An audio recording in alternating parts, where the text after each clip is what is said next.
So I actually think that we are underway here. This is Glenn Loury, Glenn Show at bloggingheads.tv, sponsored by the Watson Institute for Public International Affairs, Brown University. With John McWhorter, Columbia University, the Black guys at bloggingheads.tv at it once again. Hello, John. Hello, Glenn. Hey, John, I'm back. Stateside after 6 weeks in the south of France. I feel pretty good. I had a wonderful time down there, man. Or over there. Did you feel, when you were in France, did you feel like you weren't treated as a black man, but just as a person? Were you having that experience? No, I felt like I was treated as an Anglophile. Oh, okay. I was a visiting professor. I was a distinguished, quote unquote, visiting professor. So at the university, I was treated very well. And out on the avenue, I got by as best I could. I obviously look like an American, sound like an American, walk and talk like an American. But Toulouse, which is the pink city, and it's beautiful, it's old, it's European. So it was good to be away. But we're back. And you had duck confit and red wine and potatoes. I had a lot of good wine. Mm-hmm. Spent some time in Paris and was wowed by the city. Spent some time on the French Riviera, John. There are worse places. Yeah. You know, got to Monte Carlo, as a matter of fact, in Monaco. Wow. You were actually there. I've been there. I now can say that I have been there. I have not set foot on one of the yachts moored in the fabulous, moorings of the yachtsmen, but I have dined probably in the same restaurant that they were dining in. How do you get off time from Brown to do this? So my teaching is all in the spring semester. Oh, okay. It's upon us in due course. Because I couldn't have done this because I'd have to be teaching in September. Yeah. And I was thinking, how come you don't have to? Well, I do, but I'm just being me, which is already kind of making a contribution. Right. Okay, so we're back. The agenda is full. We're going to talk about Kavanaugh. We're going to talk about Kavanaugh, even though it's a fait accompli. Justice Brett Kavanaugh elevated to U.S. Supreme Court amidst much controversy. Hearings, it's all ancient history now, but somehow it warrants commentary as it brings to the fore a whole lot of different things. Trump, legitimacy of his presidency, the institution of the Supreme Court, about which a commentator has said there are now, quote, 2 sexual predators, close quote, on the U.S. Supreme Court. Bringing us back to Clarence Thomas and Anita Hill, Me Too, women to be believed. Oh, man, what a drama. I mean, it's like, as you look back on it in retrospect, it seems pretty stunningly significant. So, does it fall to us to kind of sort it out? I mean, what it's all come to, the political implications of it, something like that? Yeah. The issues are pretty rich, and I found that they are ones where it can be hard to have anything you would actually call a discussion. I've had a lot of very fragile discussions about it because, there are 2 layers to it in general, which is that whether or not the acts that are being called attention to should be considered something that would disqualify someone from being a Supreme Court justice, and then whether or not you should be a Supreme Court justice if, upon being confronted with those things, you lie. And those are 2 very different things that I think people often tend to confuse. And I think a great many people feel that if you lie, then you shouldn't be on the court, especially if it's clear that you've been lying. But then what gets hairier is whether or not the thing should have been brought up at all. And that was hard back in 1991 with Justice Thomas. That was hard back in, unfortunate choice of words, back in 1998 with Clinton and Monica Lewinsky. And frankly, the way the Kavanaugh case played out at the very beginning, for me, it was difficult now because I said, and people close to me disagreed, I said that if it turned out that Brett Kavanaugh, when he was 16 or 17, had done exactly what we heard, he had done that thing.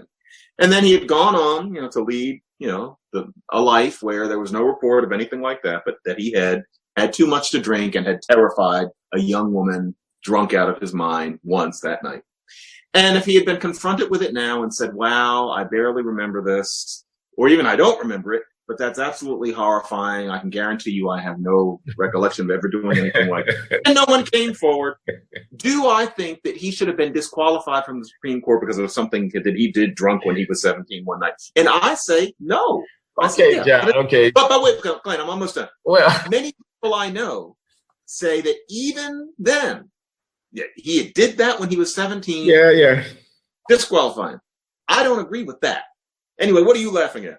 Well, you're asking him to throw himself on the mercy of the court. Yeah. You're in the midst of a witch hunt, and you're asking him to throw himself on the mercy of the court. That's suicidal. That's, so that's why I was laughing. But the broader point that I was going to make is your hypothetical isn't so relevant now that he's actually been confirmed, but we could entertain it nonetheless. If he had done it, it wouldn't have been disqualifying in your view, but the way he handled it somehow was disqualifying. Utterly. And I would object to that whole construction, because I don't even want to enter into the if he had done it. I mean, obviously the issue did get raised, and therefore it was necessary for the Senate committee and for the American public to consider whether or not he did it.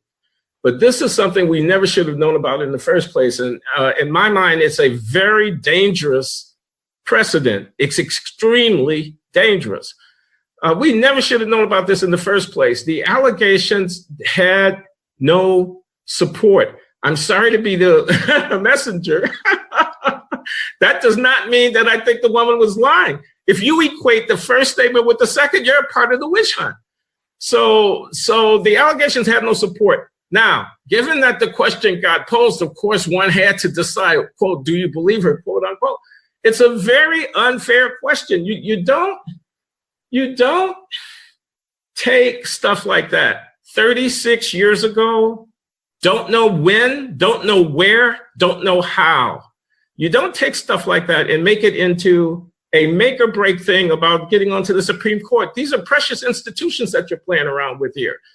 And at this Me Too moment, with it getting infused with all of this powerful symbolism about women and men and so forth and so on, and it gets down to he was a frat boy. I mean, this is horrible. This is horrible. This is the worst innuendo. It gets down to what kind of person would be in the Delta Kappa Epsilon at Yale. And that way lies a kind of madness. That way lies a kind of McCarthyism. I'm sorry again to be the person to have to report this. That was a mass hysteria in my mind that we witnessed with Kavanaugh.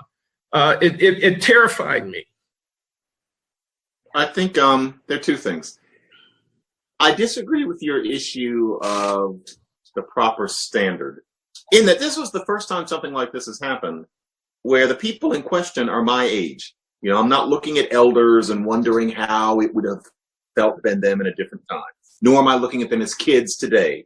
They're my age. These are people, somewhere past 50. The college context that they're talking about is one that I remember. And what I do know at the age of 53, as somebody who certainly likes his liquor, is that when you're talking about exactly that long ago, I don't know how reasonable it is to expect people to retain the kind of detail that we're talking about in that. I remember a party I went to, and not one where I got especially drunk at, but I remember a party I went to at what would have been exactly that summer. And I just happened to know that an old friend of mine from then got in touch with me on Facebook a few years ago, and she's casually made reference to this Halloween party. And for the life of me, I was a very lucid person. I remember the party dimly. I remember drinking a beer at it. And she didn't say I did anything silly at it, but for the life of me, I can't remember how I got to it. I can't remember why we were at it. I don't remember how we left. I would have spent the night somewhere because it was far from where I was living. I don't recall because it was just a very long time ago. Now, suppose this was, something where I'd been drinking.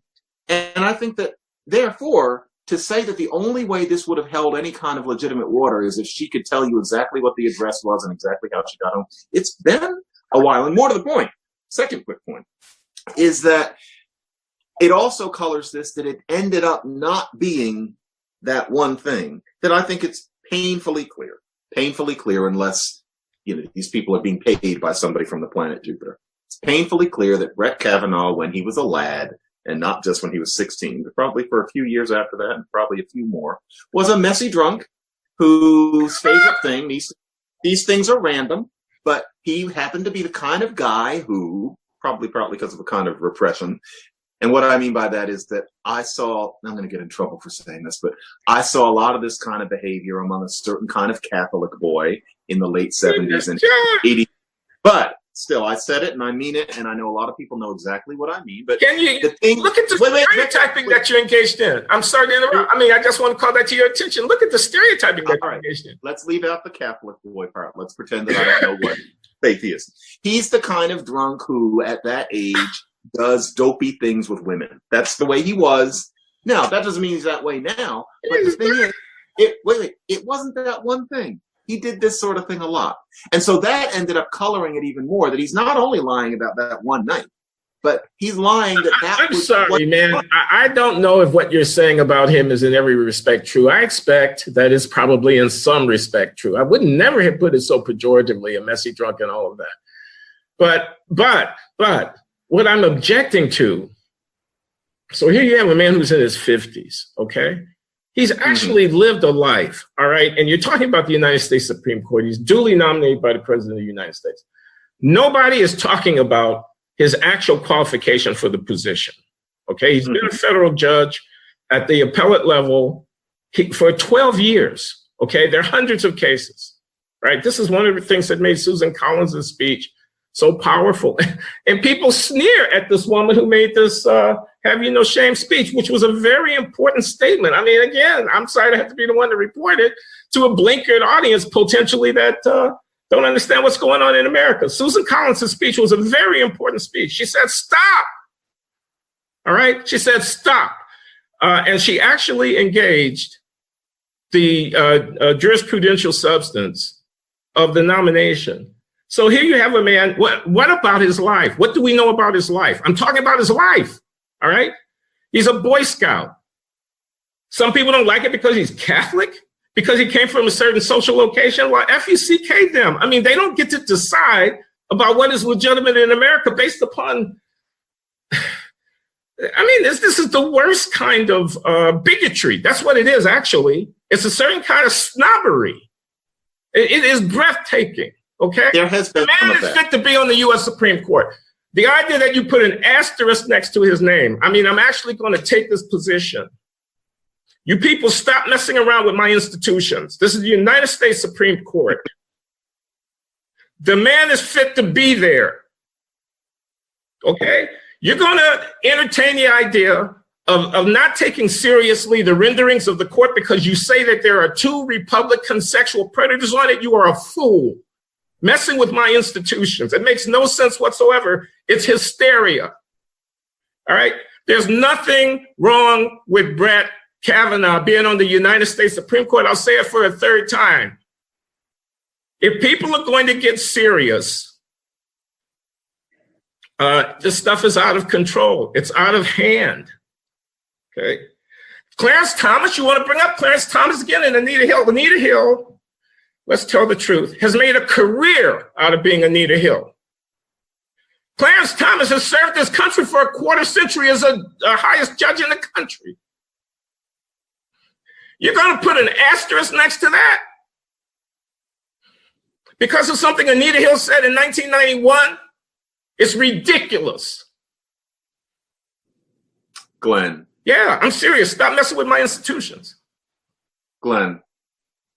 Brett Kavanaugh did various things that scared a lot of women out of their wits a long time ago, but still wasn't that long, because I don't like the idea that 53 is elderly. Well, I'm sorry. Wait. What did he do? What did he do? We don't need to rehash it, but it wasn't only what Professor Ford talked about. It was various. New Yorker ran a story about this Ramirez person who said that he exposed himself at Yale. John, there was no substantiation of the claim. John, that story should never have been run. It's a part of a witch hunt. It's madness. Your standards for... And then you entertain the possibility that it could be true because somebody said it? How about you live in a country where that could happen to you? But because Glenn, somebody said it? Glenn, why would these people be saying it? What do they gain? I mean, you've been reading about how much women go through to even reveal these sorts of things in public. What would their motivation be if these things weren't true? They happened. And let me finish. They happened.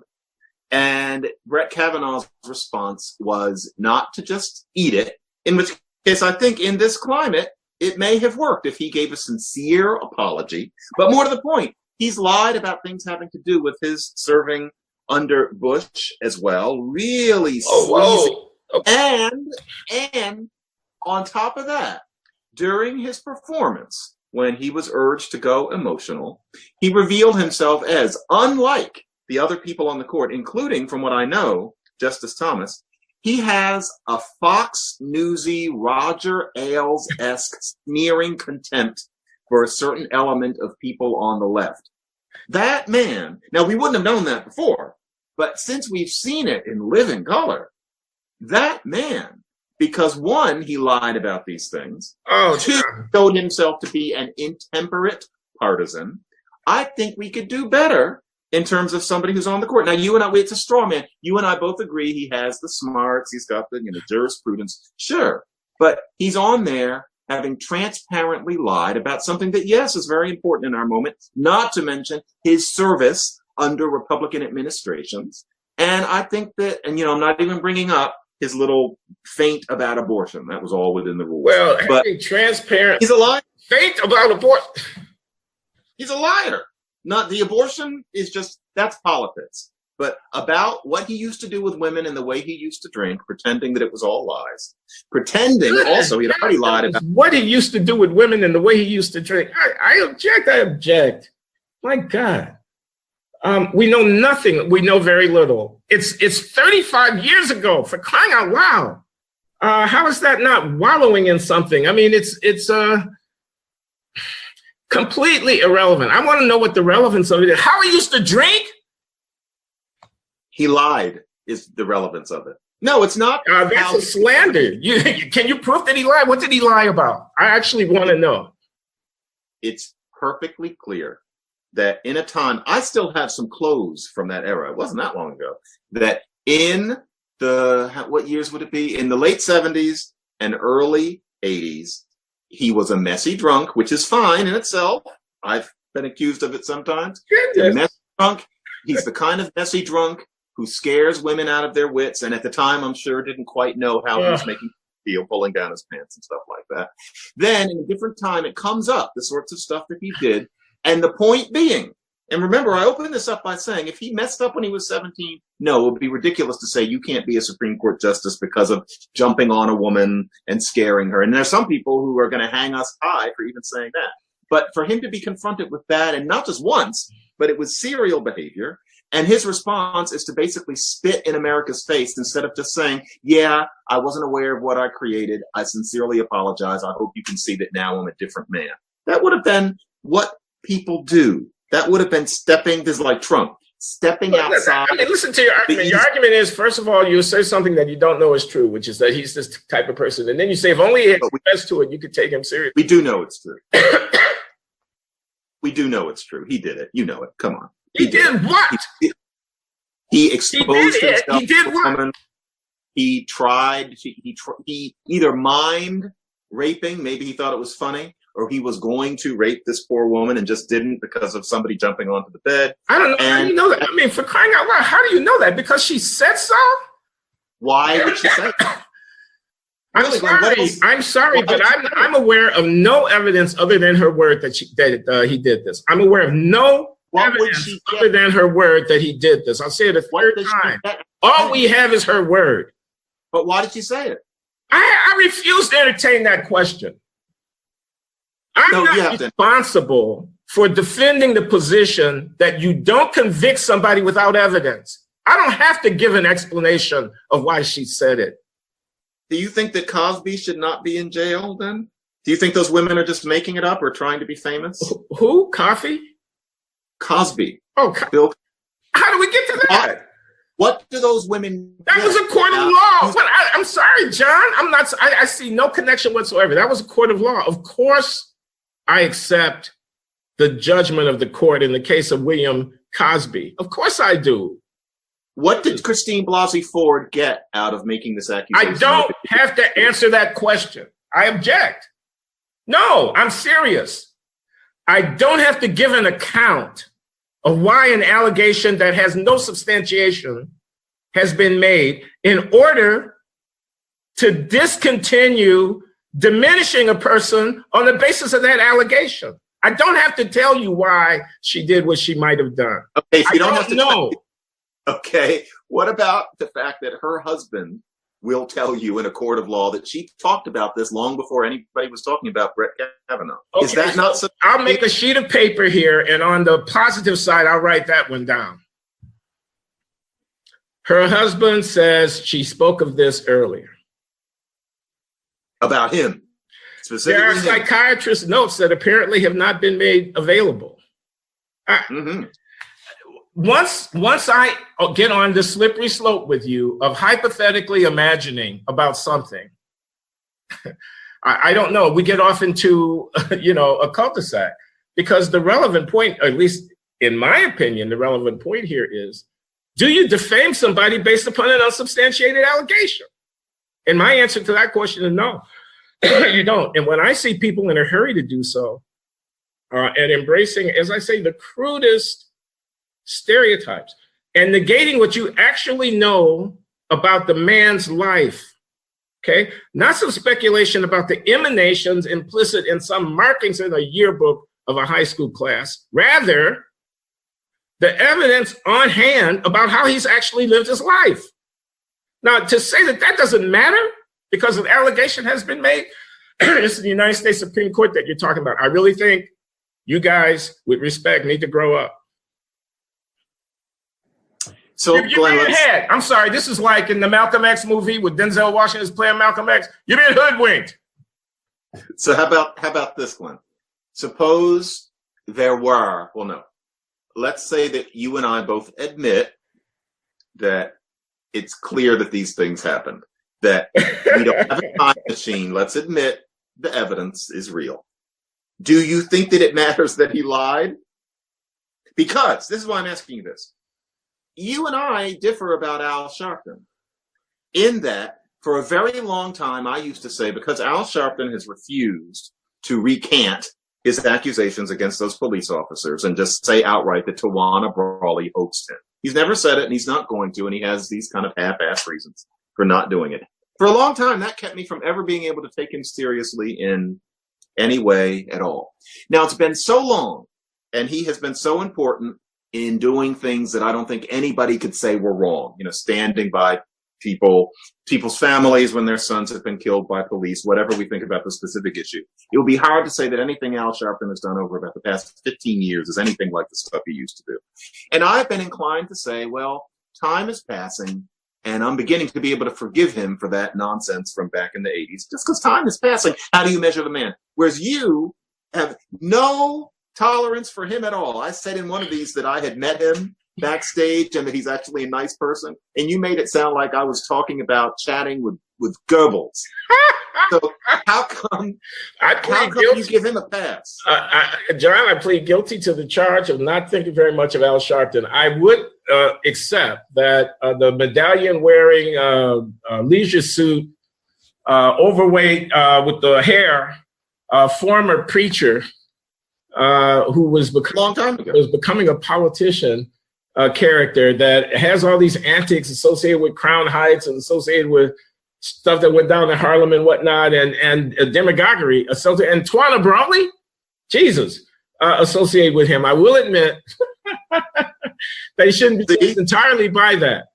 I mean, he has become this kind of figure. He had this show at MSNBC. He was this person in the Obama sphere during the, and you didn't like that. You don't want him.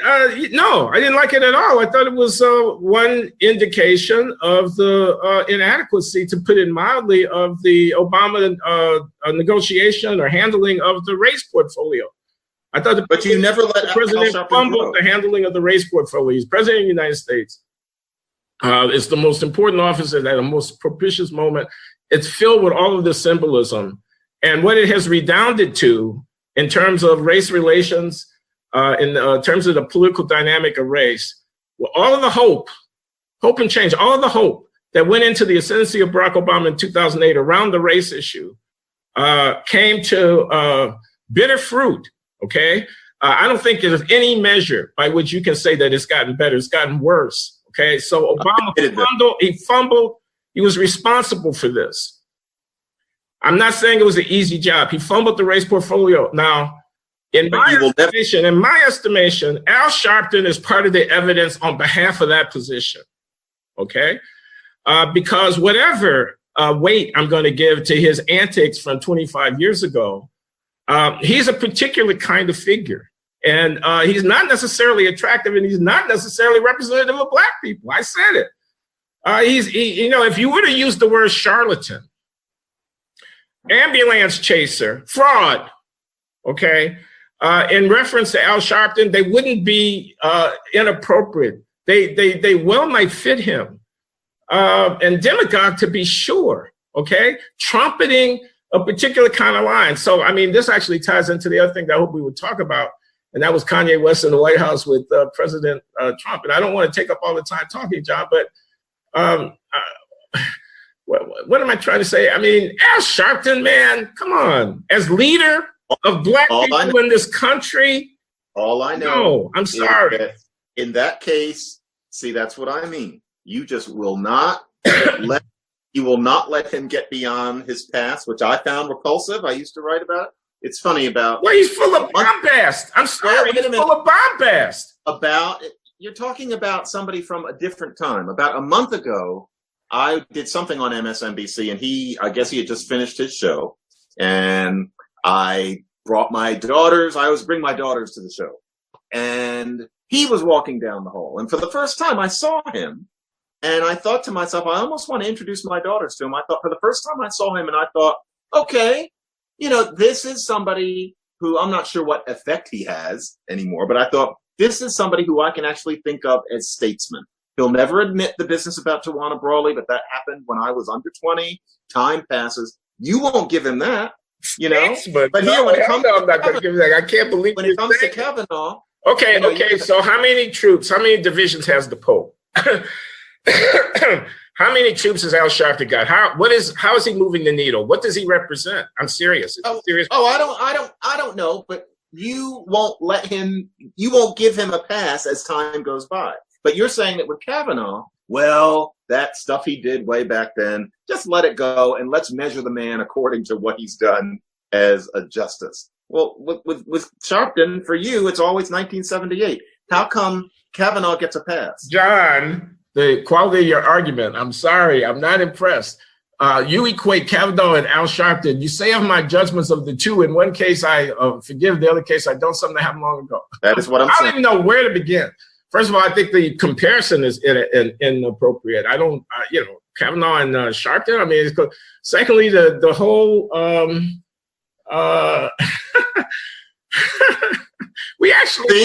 we know what Al Sharpton did. We know what he did and said. We have no idea. We have no idea what Brett Kavanaugh did and said. And moreover, we never should have been talking about it in the first place. Okay? Like I said, the thing was a hysteria. And there were, I don't know anything about the political machinations that went into this woman's concerns becoming, as expressed in a letter that went to a politician that ended up in the hands of Dianne Feinstein, that precipitated its public release. Okay? Susan Collins addressed all of this in her speech, which I say was a great speech. I repeat, I'm not backing down from that. But we don't know what happened. So how can you ask me to compare my quote willingness to forgive? Come on, I think your argument is riddled with. And I disagree because I think we do know, but I'm gonna agree with you on this. And this is, I'm uncomfortable saying this, but we have to be honest here. If we had videotape, or whatever it is that you would accept as proof, if each time a detective had been called in to write it down, if we knew that 4 or 5 times back then, Kavanaugh had rubbed you're going to take your position, okay, woman's face, etc. If we knew in this way that you pretend to think that we need to know, Even if we knew he hadn't done anything like that since he was 23 years old, and then he, got married, etc. And if that was all it was, that in itself, I do not think would disqualify somebody for being a Supreme Court justice 30 years later. And I would feel, why are we bringing this up? And it's interesting talking about MSNBC and black people, etc. And audience, no, we did not plan it this way. This was really just supposed to stick to Kavanaugh. But actually, if Joy Reid, God bless her, can still have her job and be adored by everybody, despite some icky things she said about gay people in some blog posts. Okay, John, make your point. What I was thinking at the time was, I'm not sure we even need to be talking about these little blog posts that she wrote 10 or 15 years ago. We're thinking about what Joy Reid is now. Everybody kind of let her pass because she's black and a woman. Here we've got one of the whitest men in the world, and there should not be a double standard. I think the acts alone do not disqualify you from being a leading legal thinker. Let's move on, John. I'm disgusted by the lying. I'm very frustrated. I am really white. What has this whiteness got to do with it? I mean, Jesus Christ. Can we be a little bit reflective of Brett Kavanaugh is white. How is that relevant? How does that matter for anything? I object. You people trivialize. I'm sorry. You people is a pejorative. I take it back. I apologize, John. But I mean, you're, like I said, get your hands off my institutions. He's white? So what? I really want an answer. So what? Well, Glenn, it's clear you're not reading your salon. We do need to have a conversation. Listen to this. And this is about the fact that how we evaluate people differs depending on gender, for one thing, and that how we treat people and the sorts of things people get away with is affected in part, I can't believe it's me saying this, but in part by what color you are. And so these things matter. Now, if anything, remember what I'm saying is that with Joy Reid, I think many people who would have had somebody's head on a pike, if it were, say, a white man, let her by, including not only people of color and not only women, but white men, let her by because she belongs to the group of people who you would say are black and a woman. Whereas people are much less tolerant of Kavanaugh because he's a man and he's white and very, white. He's not Jewish, none of the qualifiers. He's just white. How about he's Catholic? Why don't we just get right down to it? He's Catholic. He was a jock. He actually talked about going and working out in the weight room with his friends. I guess he liked beer. Now that we're into this myth-making business, goodness. That's another thing, the beer. Even that's a lie. You didn't address my other point. You didn't address my other point. Which one? You know what he did in high school. What about the relevance of what he did in the 35 years? What about the life that he actually did? I mean, really, the fact, can I just say this? The fact that it's dismissed, okay? He's got kids. He loves his wife. I assume he's been faithful to her. The children pray at night, okay? This is a family. I'm sorry. I'm going to say this too. The fact that people would give that the peremptory kind of dismissive back of their hands, all right? And wallow in the fact that he's a sexual predator when he actually has a wife and children, he has a life. And regardless of what you think about the relevance of the relative weight to give to Ms. Blasey Ford's, Dr. Blasey Ford's accusation against Brett Kavanaugh and his response thereto, being unmoved by the impact on his family is appalling, okay? I thought you were moral. I thought you people, you social justice warriors, had morality as your touchstone, okay? Have you no shame, okay? You don't just get to ruin somebody because somebody said something. You actually have to have evidence of it. I know I repeat myself. I still stand by that. What do I believe? This never should have come to public attention in the first place. And the fact that he did was political. He was right about that. Can he say that too? He can't say that in defense of himself. I went back and watched the tape of Clarence Thomas testifying in defense of himself. It's worth watching. Again, we could get out of the bubble and the kind of narrowness. And I want to talk about Kanye West too, John, because this is really about blackness. In the case of Clarence Thomas, This is really about who controls blackness, who controls the definition of blackness. Okay, Kanye West is a culture icon. It goes to the White House. President Trump meets with him. They have what Don Lemon called a minstrel show. they had this thing, this stream of consciousness thing from Kanye West. Much commentary. Here's what I want to say as a provocative observation.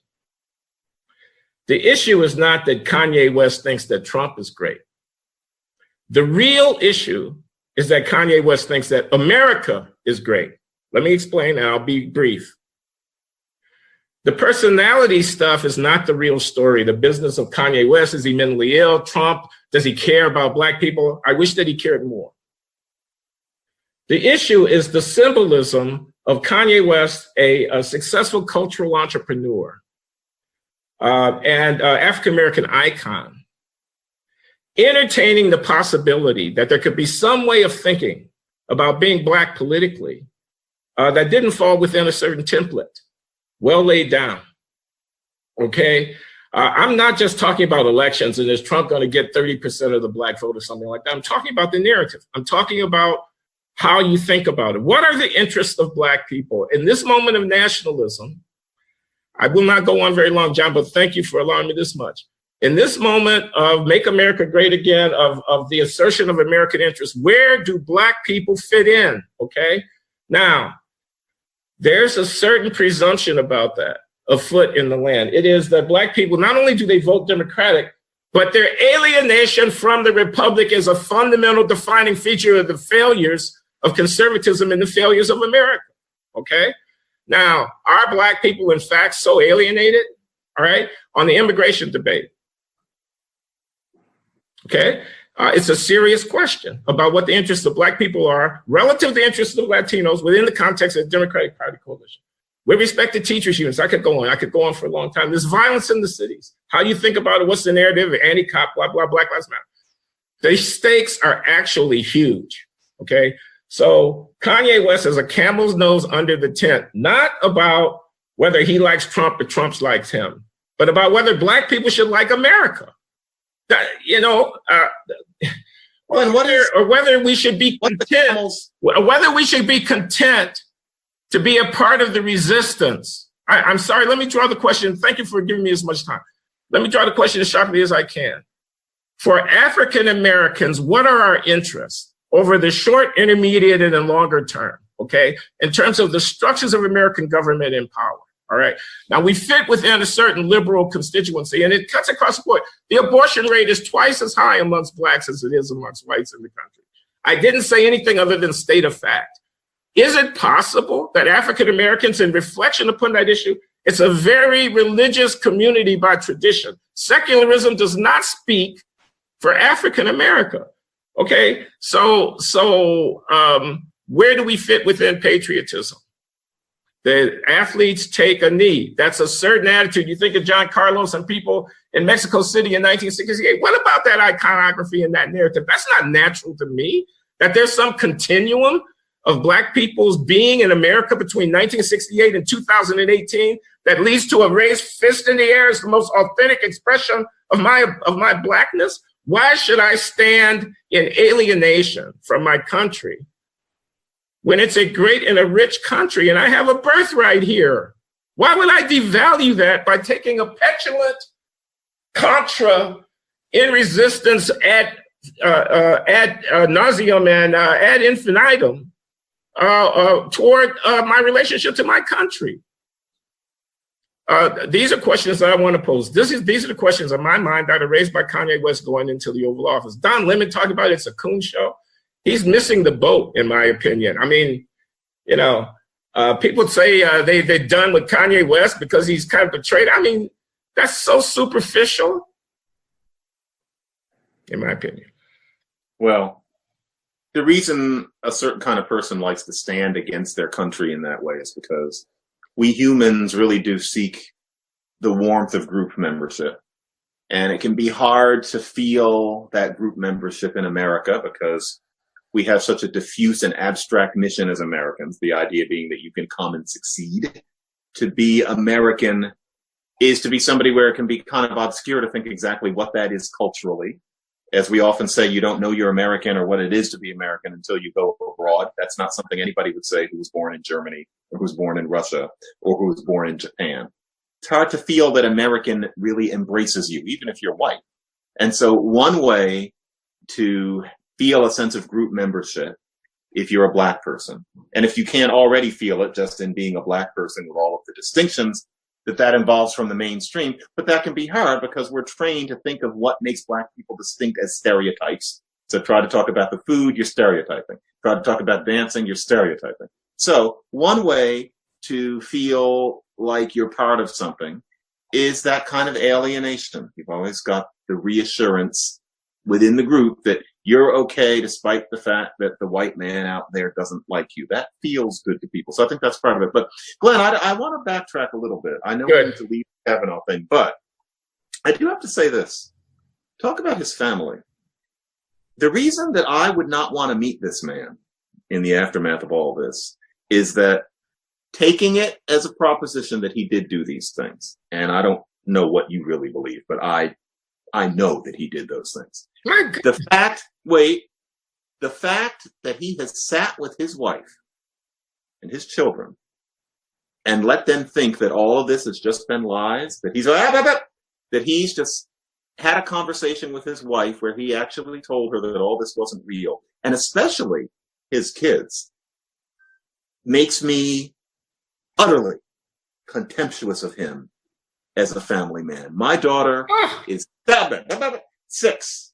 My daughter will be 10 in 4 years. That idea that his daughter said, should we pray for them? And he says, oh yeah, baby boo boo boo beds, if these are just evil people.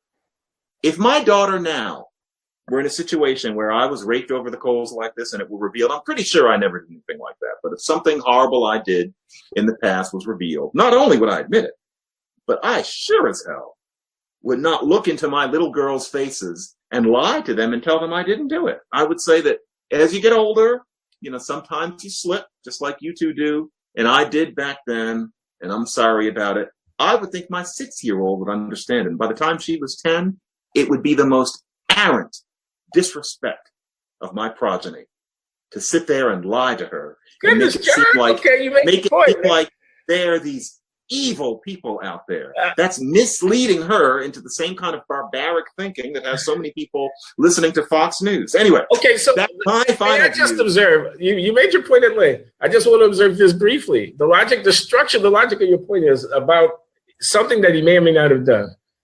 In my opinion, you don't know, but you say you do know that he did it. I don't know how you know. We've been over that. So you think he did it. So, but that's in dispute, okay? And in fact, I think you would have to say that the net weight of the jury of public, political, and so forth opinion is that he's on this United States Supreme Court. Now he did it. Now, and then you say, not knowing that he did it, but you're assuming that you're right that he did it. Given that your assumption that you're right is right, that he did it, that you think right is right. Now you're going to elevate a second indictment. Now he's the kind of person who did this thing and then did something else. And I just want to say this second order hall of mirrors that you're taking me into in terms of constructing these sophistic arguments on behalf of this guy being a bad guy. So he's the kind of axe murderer who, having had found no axe, no blood, no body. But someone says they saw him in the woods with an axe and he's an axe murderer. He's the kind of axe murderer who puts his children to sleep at night. It takes my breath. So we agree to disagree. What do you have to say about Kanye and about my more general point about African-American relationship to American nationalism? I mean, Kanye in the Oval Office. Okay, so I started here. I'm sorry, I asked you what you thought, and I'm telling. But let me just say this. I started saying I thought Obama had handled the race portfolio poorly. Okay, Trump, of course, is supposed to be a racist, and there's a trope, a set of memes. We're supposed to enact by way of dismissing the very possibility that this person who's president of the United States could have anything affirmative or positive to say or do to or with Black people. And I'm objecting to that. Not because I like Trump, but because I like America. I'm objecting to that because I'm trying to be serious about the fate of my people in my country. Okay, so he's president of the United States. He could get reelected. He could serve for a substantial period of time. Really? Nothing can happen? Really? There's no possibility of any constructive activity with the government of the United States led by Republicans until such time as what? Liberal Democrats get back in power. So have African Americans no greater vision of their own political agency than to think outside that box. Kanye West represents thinking outside that box. There, Kanye West is a threat, not because he's cogent, and not because Trump can be trusted. He's a threat because he is the camel's nose under the tent, I repeat, in dissembling and showing the inadequacy of a certain narrative. I don't know that expression. Camel's nose under the tent, and then the whole tent gets turned over. You know, you get a little bit. It's the beginning of the unraveling of civilization. And this thing is hanging by a thread. It's jerry-rigged. Can I just say this, John, because I really want to get you to respond. The cities have gone to hell in a handbasket where the black people are actually living. The schools don't work at all. There's violence in the street and people can't step out of their doors. That's actually true in too much of America. There's not opportunity and there's not hope. So the idea that there be any deviation outside of what? I actually don't even know what the Democratic Party stands for vis-a-vis African Americans. I could go down my list of issues again, but like I say, they're points of tension. Kanye is going against the tenets of the anti-racist faith. And this is something that is a faith subscribed to by people of all colors in the United States, especially the intelligentsia. It's interesting. I'll bet there are an awful lot of people we don't hear from who are less educated, who understand Kanye quite well.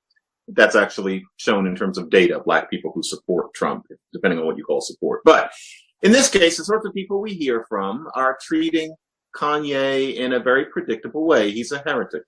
He's, Galileo would understand it completely.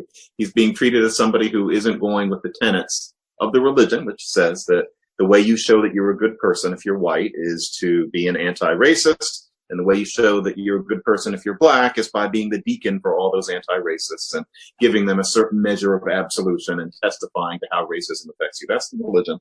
Now, you are going to get roasted for your views about Kavanaugh in the comments and everywhere else. Now I'm going to get roasted. Oh, you because think what I think about not about what I just said, but with Trump and Kanye, I didn't write about it. I barely think I'm going to say something about it on CNN in a couple of nights, but I might not. Because frankly, as I've told you, I think that Donald Trump is utterly, not frighteningly, but utterly unintelligent. And I'm not just doing pot shots. I think that to analyze him is to understand that everything is explained as somebody who never has a thought in his head beyond a certain kind of megalomania. Now, that's Trump. And so, of course, he likes Kanye West because Kanye West likes him. Enough said. Kanye West is explainable, too. The idea that we would engage the ideology and the ideas of Kanye West is like, trying to chop a tomato with a machete. We're overanalyzing how he works. Kanye West is a confrontationalist. He's a kind of a boy at heart in that way. He likes to get a jump out of people. He's an incredible artist. I love his music, and I really have listened to it closely and often. But even on his first album, I remember thinking, boy, he's more into himself than a lot of the rappers are. And with Kanye, what he does is he does things that get a jump. And so he says George Bush doesn't care about black people in 2005 or 6. Now, it's interesting. Today, in our social justice warrior days, that's a rather ordinary kind of thing to say in public. That was a little nastier in the public sphere in 2006 and in the venue that he did it in. So that's what he did. Now here he is 10 plus years later, and he loves Donald Trump because that's what he's not supposed to do. And he likes making people yell and scream. He's done the same thing with the Confederate flag. Okay, in that way, he likes getting a jump out of people because he's kind of a megalomaniac. And frankly, yes, what I mean by people are going to be mad is that I'm being a snob and I'm going to own it. Those are two stupid men. And let me reiterate, Kanye West produces an incredible album. But outside of that, he's a moron. It's two megalomaniacal morons getting off on the fact that they like each other. And Trump has a rapper's personality. Of course they're going to like each other. And that's all it was. And they both sat in that office and said, Okay. Compared, I couldn't disagree with you more. I don't even know where to begin. So I'm not morons. I'm not even sure I'm going to try. You reduce this to an IQ contest, and you decide that somebody is smart and somebody is dumb. Yes. It's breathtaking. In their cases, they're two dummies. That's it. Everybody is not above average when it comes to intelligence. They are below. And somebody's going to write, look at the empire that Kanye built. Donald Trump became president. Yes, but you can do what Donald Trump did as a moron, especially with all the money behind. Arrogant of you. I mean, how... Probably, but also accurate. Really? I mean, Jesus. Come on, you know that both of those. Can I just say this? Can I say this? I don't know how you're going to keep the eugenicists at the gates if you're prepared to reduce that meeting to these people's IQ. And let me just say what I mean briefly. Essentialism about intelligence, okay? Is a certain thing can be measured in a certain way. It has fixed characteristics. It has implications for we fit in the society and so forth and so on. So when you look at the test score data by race, I know you know what I'm talking about. You see large and persistent differences. You see differences in many measures of intellectual performance by race. If you're in fact willing casually to entertain the idea that people's stupidity is of such a nature, stupidity, how dare you make that judgment from your armchair? People's stupidity is of such a nature that it forecloses the possibility that it could have anything of substance to say. Notwithstanding the fact that they occupy significant offices of influence with millions and millions of Twitter followers, or whatever, or that they happen to be the president of the United States with control over the government, or whatever. You're prepared to do that on the basis of intelligence. How are you going to keep the eugenicists at the gates? You're not. Okay, you're not. I think a lot of casual talk, for example, the rule of law. People talk like they don't like incarceration. You had better watch what you do. They say police who are caught under certain circumstances must be convicted and there are mobs in the street demanding it. You had better be careful. The order that we live in is already repressive enough for people of color and who are disadvantaged. That's proven by the demographic composition of the institutions of incarceration in the country. You mess with that amidst the Me Too movement that wants to trash standards, long-standing practices and routines and restraints that are rooted in limiting the ability of mobs to carry people away and lock them up. So, you better watch what you're doing, John. Now I'm speaking to you personally. I don't think their stupidity can be the touchstone of resolving what it is when you think. I've already said what I think. I think there's a political opportunity, and I'm trying to take a macroscopic view of it, not get down into the personalities. Trump is president. That has very significant meaning for the shape of American politics and values going forward. There's a very substantial part of our country. This is all these fighting over the Electoral College, all this kind of stuff that's going on, these tugs of war that are going on. They are about how to reconcile these deep differences. Where Black people fit into that should be up for grabs. It should not be presupposed. I really want to hear what the arguments are about what should be presupposed. Let's try this. I would be very interested to see any number of Black Trump supporters in that office scene. And I imagine we will, who were people who were, sorry, I'm already in it, I'm just going to say it, brighter than Kanye West. Because you seem to think that I'm painting whole worlds with this brush when I'm really talking about these two men. Have you ever read? How smart is Colin Kaepernick? How smart is? Go ahead. This is important. This is an important point. You ever read an interview with Jay-Z or with Chuck D? Those are bright men. They are smart people. Okay. Now with Jay-Z, it's not, wait. It's not like he went to college, but these are intelligent. I don't think they're going to be supporting Trump. But if they did, I'd like to hear what they had to say about it. Have you ever read an interview? The intimation, and you said it in something that you mentioned. Glenn, can I please finish this one part? If you read an interview with Kanye West about anything, but that includes this business of his Trump support, he can't even hold his own. He can't even make a point.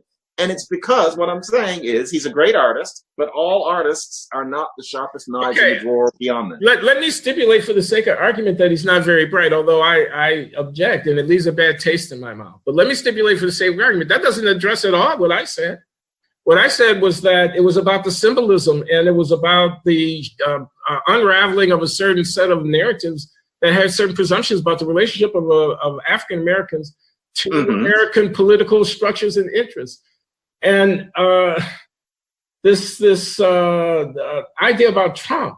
Now, like I said, I really want to know what African American interests are on the immigration issue.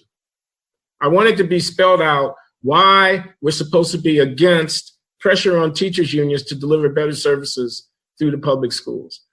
I want to know why infrastructure can't mean opportunity for Black people, including Black businesses that will get in on the deal. But I mean, why can't mean expanded jobs? And so I don't understand. I want to know why a low unemployment rate economy with a booming stock market is bad for Black people. I mean, I want to be told why the repetition of tired, dismissive characterizations. He's a racist. I'm talking now about Donald Trump, and I'm talking about the president of the United States. I'm talking about the United States government. And we're supposed to be out on the marching line carrying placards about a sanctuary city or some such stuff like that. I mean, I want, please someone explain to me what are African American interests that would have us be a constituent part of the resistance to the 2016 election. Why is that important to Black people? Somebody explain it to me. All right. If that's the question, I agree with you completely that Trump's casual racism is something that I think he is one, but we can overstate the importance. There's this whole conversation a certain kind of person has about how he sets a standard for younger people, or that he enables or encourages white hate groups. And those are not crazy arguments, but I think that effect is much more abstract than we're often told and doesn't really have a whole lot to do with people who need help. People who are afraid to walk out of their houses, people who don't know what educational opportunities are available to them. How Archie Bunker in the White House feels about Black people really does not matter too much. That's definitely the case. There's no doubt about that. There is no reason why the fact that Archie Bunker was the president is a terrible thing for Black America. Black America could thrive underneath that Archie Bunker, especially if he had other talents, which he doesn't. He's unfit, and that's a problem. But that's not a Black problem. No, you're quite right. But the whole iconography of a Black apostate in his office would be more interesting to me if it was somebody, and I'm not expecting it to be, say Coleman Hughes in there, our friend Coleman Hughes, who could make a very careful case as to why it was properly Black of him to be in the office. You don't need a college education. But I think West in particular is so underqualified to make any of the kinds of points that you're making. Instead, he's just in there, I'm with the president, a lot of people are mad, fuck them. That's about all. No, I don't think it's that. I mean, I think it's like if LeBron James was meeting with the president, if something like that. Oh, that would be great. There you go. It would be better if it was LeBron James, because at least he could rub a noun and a verb together and say some things. That's all. The point I was making, I'm not trying to compare these particular personalities of West and LeBron James, but I mean, just to say that the thing is about the celebrity of the person. It's not about their substance. I don't mean to denigrate LeBron's intelligence. I don't know, quote, how bright he is. He's bright enough, I guess. He is a very smart man. Again, like I say, if you wouldn't go fetishize smartness, judge from your armchair, you better watch out. I don't. All I'm saying is that it wasn't a very interesting encounter to me. Well, I'm just saying there's a certain kind of snobbery in this kind of, we're all, who's smart and who's not smart. Sorry. Anyway, okay, John, I think we've exhausted. Shall we agree to disagree about everything? We can agree to disagree today. About everything. But yeah, I'm sorry. I'm sorry. So you say I'm going to get flack because I took pro Kavanaugh line. I said he's a justice of the Supreme Court and get. Oh, you're in trouble. Grow up. I said, grow up. I don't. Maybe I was in France during this thing. That explains it. That's my excuse. You watched it on TV. Is that I was abroad and I did not feel the interconnected interpersonal intensity because I wasn't confronting people who were confronting people. Were you having the conversations in the cocktail party living rooms that I was? A little bit. I actually met with Thomas Chatterton Williams in this magnificent hotel, Le Maurice Hotel in Paris, man. I saw a picture of you. Oh, yeah. Man, this place was so splendid. It almost goes without saying. I mean, it's breathtaking. And the beautiful people who were waltzing through. I was in the right place, LaJuan and I, at the right time. And yes, this issue did come up.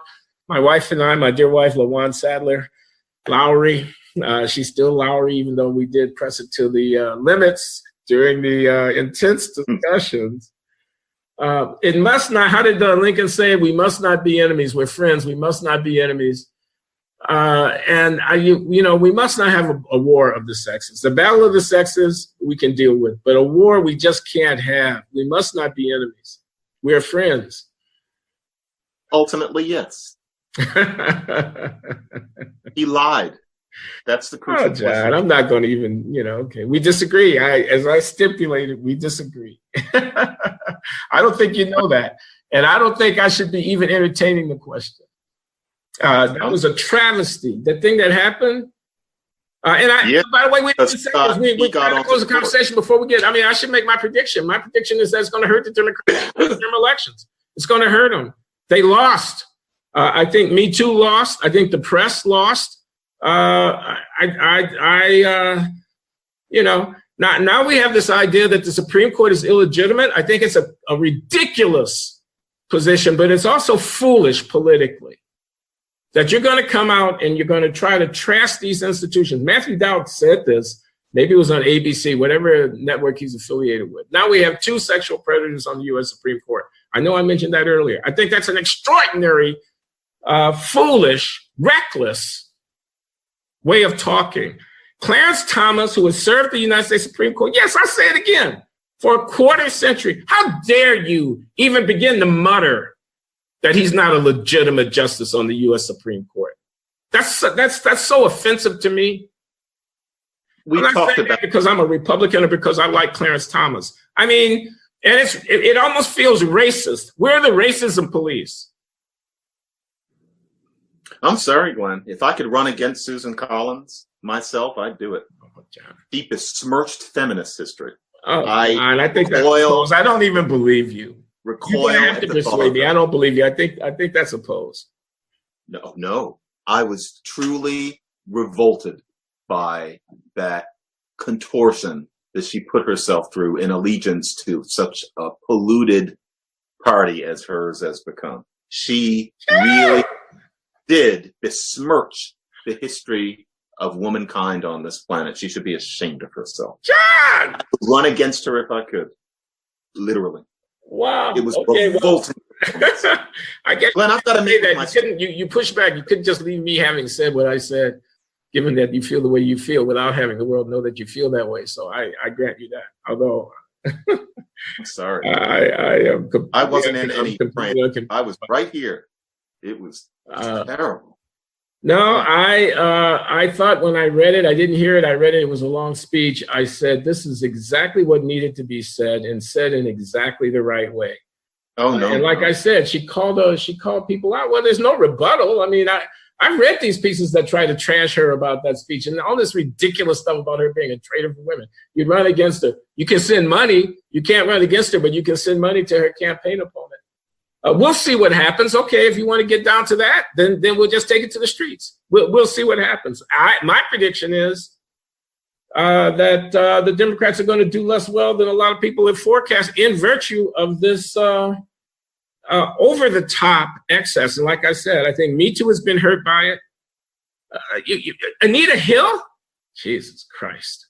Anita Hill has something to contribute to the conversation today about, oh yes, I forgot.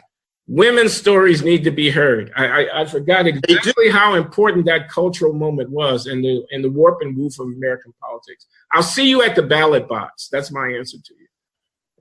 Glenn, we're going to have to end it here, unfortunately. I have a student coming. Sorry, but, John. I hope I didn't offend you with my... I am not offended. This was actually really interesting because we agreed less than we usually do. I understand everything that you're saying, but no, this one really... It was a rare example where I actually let my feelings about it trickle into my Happy Language podcast. Usually on Lexicon Valley, I just keep the world out of it. I brought this up. I sat there in the booth and I thought I can't even pretend that didn't happen last week. And so, yeah, my feelings run high on this, but no, I'm not offended. I see what you mean, but no. I don't know. Like Leslie Graham says, I hope you all never get power. I hope you're never able to act on these feelings. I'm terrified of living in that world. I know what you're talking about, but this was different. But anyway, to be continued.